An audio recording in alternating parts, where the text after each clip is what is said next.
Sa pool naman sa CCTV ang pagsalpok ng tricycle sa kasalubong ng motorsiklo sa Bangaldan, Pangasinan. Sundan sa report ni Claire Lacanilaw. Sa video, makikita ang pag-overtake ng tricycle sa truck sa kalsadang bahagi ng Barangay Salay, Mangaldan, Pangasinan.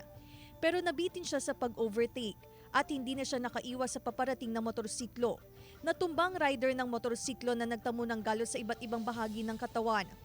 Ligtas naman ang tricycle driver, pati ang dalawang sakay. Nagkaayos din ang rider at ang driver ng motorsiklo. Madali kaming nagre-response sa disgrasya. Yung nangyari na yon, noong time na yon is on the spot naman nag-agree sila na ayusin na lang nila yung disgrasya. Yung kung ano man ang problema, ano na lang nila. Patuloy raw ang kanilang pagbabantay sa mga lugar na itinuturing na accident-prone area.